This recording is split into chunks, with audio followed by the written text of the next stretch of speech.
నమస్తే రమగారు. నమస్తే జయ. రమగారు, ఏదైనా మంచి స్టోరీ చెప్పండి. కోటి విద్యలు కూటి కొరకే చెప్దాం. అంతేగా. మహాభారతంలో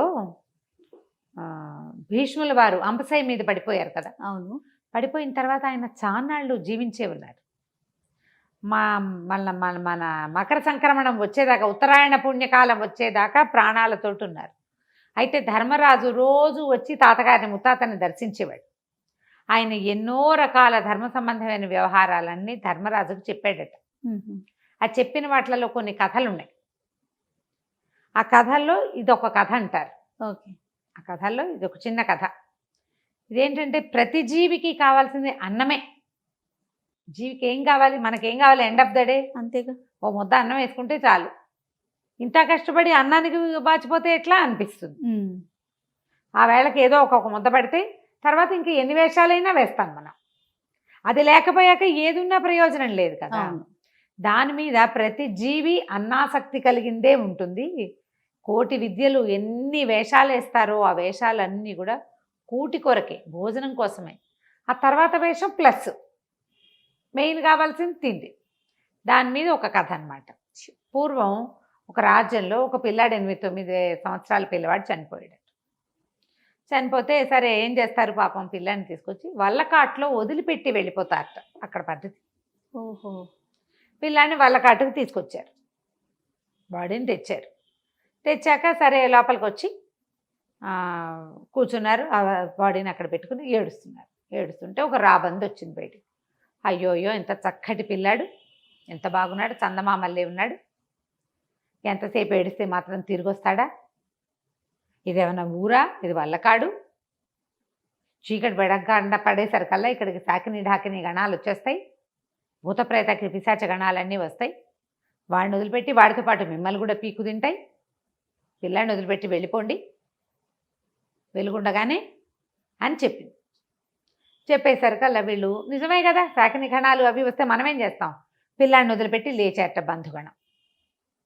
లేచేసరికల్లా కొంచెం అవతల పక్కగా ఒక బొరియలో కూర్చున్న నక్క ఒకటి బయటకు వచ్చింది. అయ్యో అయ్యో, వచ్చి ఇంకా గడి అయినా కాలేదు, అట్లా వదిలిపెట్టి పోతున్నారా? చుక్కల్లో చంద్రుడల్లే ఉన్నాడు పిల్లవాడు, చిటుకుని బతుకుతాడేమో వదిలిపెట్టి వెళ్ళిపోతే ఎట్లా?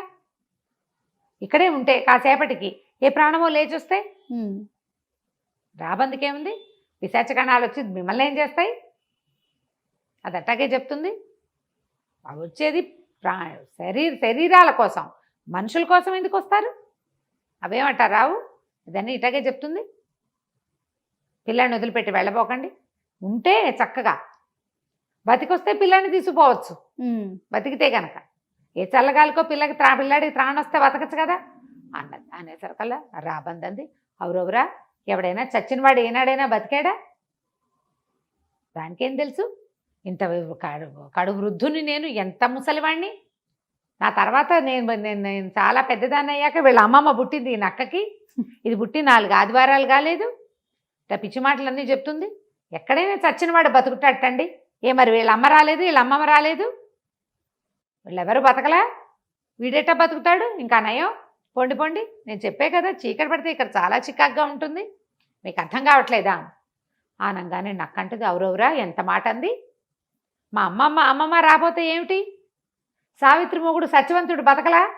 సత్యనవాడిని బతికిచ్చాడు యమధర్మరాజు. అదే చూసాం, మనకు తెలుసు. అయిందా? చంద్రమతి కొడుకు హరిశ్చంద్రుడి కొడుకు లోహితాసుడు పాము గారి చచ్చిపోయాడు, అబ్బాయి బతకలా? అట్టటివాడే మీ పిల్లాడును. బ్రాహ్మణ బిడ్డ బతకేం చేస్తాడు? బతుకుతాడు వెళ్ళకని. ఈ జనాలు అది పోపో అంటోందని లేస్తున్నారు, ఇది ఉండండి అంటుందంటే నుంచుంటున్నారు. అర్థం కావటంలా వాళ్ళకి ఏం చెయ్యాలో ఊహ రావటంలా. వాళ్ళు దుఃఖంలో ఉన్నారు కదా. ఈ 9-10 సంవత్సరాల పిల్లాడు ఇంటి దగ్గర తల్లి, అమ్మమ్మ, ముత్త తల్లి ఏడ్చేసి చచ్చిపోతూ ఉంటారు. ఇక్కడ నుంచి వెళ్ళాలి, పొద్దు నుంచి తిండి లేదు, సహజం కదా. ఒక గంగలో మునిగెళ్ళటమో ఏదో చెయ్యాలి, ఇళ్ళకెళ్ళాలి, ఎవరిళ్ళకి వాళ్ళు చేరాలి, ఇంటి దగ్గర భోజనాలు ఏర్పాట్లు ఏవో ఉంటాయి. పాపం వాళ్ళు గింజుకుంటున్నారు, ఏం చేయాలో తెలియటల్లా. అదేమో అరిచరిచి కేకలు పెడుతుంది, పోండి పోండి పోండి అని. లేస్తున్నారు 2 అడుగులు. పిల్లాడు బంగారం లాంటి బిడ్డ అనగానే ప్రాణం పెరపెరలాడిపోతుంది, మళ్ళీ నిల్చుంటున్నారు. ఇంతకీ వీళ్ళ గోల ఏమిటి? వీటి గోల రాబందుకి చీకటి పడ్డాక ఫుడ్ కుదరదు. చీకటి పడంగానే అన్ని పక్షుల్లాగానే అది ఎగిరిపోవాలి. ఈ పిల్లాడిని ఇక్కడ వదిలిపెట్టి వెళ్ళిపోయారంటే హాయిగా పిక్కుని తినేసేయచ్చు. నక్క గోలేమిటి, చీకటి పడితే రాబంది వెళ్ళిపోతుంది. గోతికాడ నక్క అంటారు, అది కాచుకుని కూర్చుని ఉంటుంది, శుభ్రంగా తను తినేయచ్చు. వెలుగుండగా గనక వాళ్ళు వెళ్ళిపోయారా రాబంది వచ్చేస్తుంది ఇక్కడికి. దాని ఫ్రెండ్స్ కూడా 2-3 వస్తారు, ఎముకలు కూడా మిగల్చవు. దాని ఆహారం గోల దానికి, దీని ఆహారం గోల దీనికి. అక్కడి నుంచి చుట్టాలు పక్కాలు అందరూ మొహాలు చూసుకున్నారు. ఒరే నాయన ఏదో చెప్తోంది కదా, బతికొస్తాడేమో, శివప్రార్థన చేద్దామని వందే శంభం ఉమాపతిం సురగురం అని శ్లోకాలు చదవటం మొదలుపెట్టారు. అక్కడి నుంచి ఆ రాబందు శాపనార్థాలు పెడుతుంది, ఈ నక్క శాపనార్థాలు పెట్టింది. వీళ్ళవేవి వినిపించుకోలేదు. రాబందు చెప్తూనే ఉంది, పొండి పొండి పొండి పొండి అని. అదేమో ఉండండి ఉండండి అంటుంది నక్క. వీళ్ళు శ్లోకాలు చదువుతుంటే కనుచి ఇక్కడ పడేసరికల్లా విహారార్థం పరమేశ్వరుడు వస్తూనే ఉంటాడు అక్కడికి ఎప్పటికప్పుడు.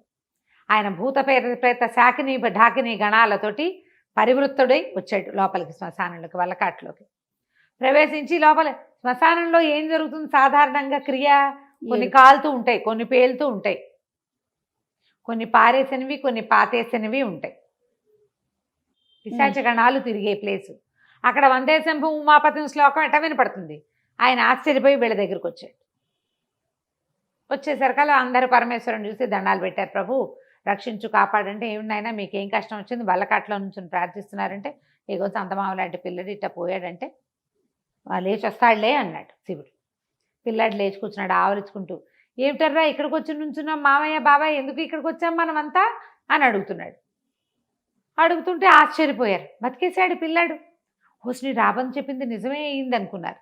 అక్కడి నుంచి నక్క తిట్టడం మొదలుపెట్టింది శివుడిని. ఎందుకు వచ్చావయ్యా నువ్వు మా ప్రాణం తీయటానికి అని. చుట్టాలు ఆశ్చర్యపోయారు. హోస్ని నక్క అక్కడి నుంచి ఏమన్నావు, పిల్లాడు బతుకుతాడు బతుకుతాడు ఉండండి ఉండండి అన్నావా? నువ్వు బతుకుతాడనే ఆశ నువ్వు పెట్టినందుకే కదా మేము శివప్రార్థన చేశాము.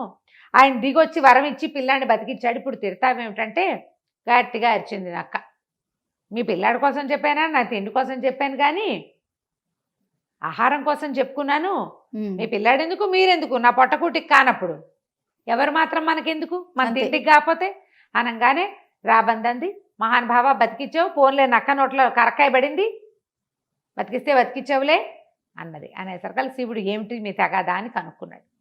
అప్పుడు నక్క చెప్పింది, చీకటి పడితే ఇవి ఆహారం నాకు మిగిలిపోతుందని నేను వెళ్ళనివ్వలేదు. రాబందేమో వెలుగుండగానే తన ఆహారం సంపాదించుకోవడం కోసం వాళ్ళని వెళ్ళిపోమంది ప్రభు. మా ఇద్దరి నోట్లోనూ కరక్కాయ కొట్టావు నువ్వు అంటే శివుడు నవ్వాడు. కోటి విద్యలు ఇంత ఇలువంతా కూటికే కదా, అంతేగా. ఇక నుంచి మీ ఇద్దరికి ఆకలి దప్పులు ఉండవు, ఆహారం దొరికినప్పుడు తినండి, లేనప్పుడు లేదు, లేకపోయినా మీకు వచ్చిన లోటేమీ లేదని వరం ఇచ్చాడట.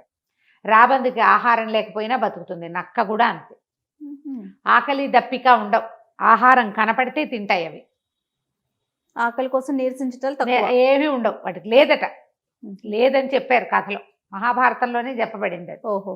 ఆకలి దప్పులు లేకుండా నక్క జాతికి రాబందు జాతికి వరం ఇచ్చాడట శివుడు. ఈ ప్రజలు ఈ పిల్లవాడిని పెట్టుకున్నారుగా, వాళ్ళు ఆ పిల్లాన్ని మోసుకుని ఇంటికి తీసుకుపోయారు. కథ కంచికి మనం ఇంటికి. నమస్తే నమస్తే.